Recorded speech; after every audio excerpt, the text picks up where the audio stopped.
VCU has plenty of great qualities, but like anything else, there are some aspects that aren't so great about it. With that in mind, here are 5 things to avoid while at VCU. Avoid relying on Shafer Dining Hall.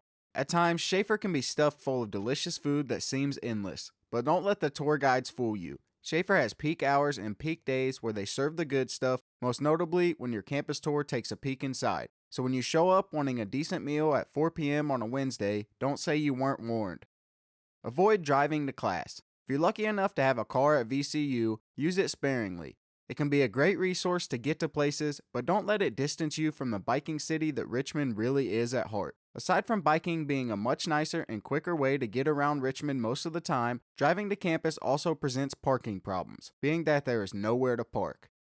Avoid signing up late for classes. This is something that had a huge effect on the courses I was able to take at VCU. It's a frustrating process. Signing up for classes at such a big school and with nearly 50,000 students, classes fill up quick. And because of this, advisors get a lot of frantic students in their offices. But you don't have to get frantic, just prepare yourself. Most of all, whenever your registration date may be, get up early, make sure you have good internet, and be ready to register at 8 a.m. sharp.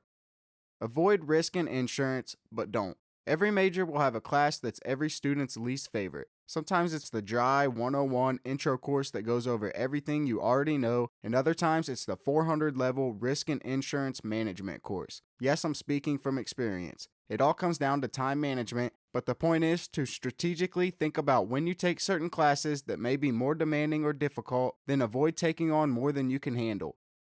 Avoid living off campus your freshman year. Many universities make you live on campus for certain amounts of time when you enter as a freshman. However, VCU has no such policy. Freshmen are free to find their own housing outside of the dorms if they please. In fact, dorms are limited and on a first-come, first-served basis. Try and get one if you can. Even if the idea of dorms gets you less than excited, try it out. Get an apartment your second year and throw all those parties with your new friends.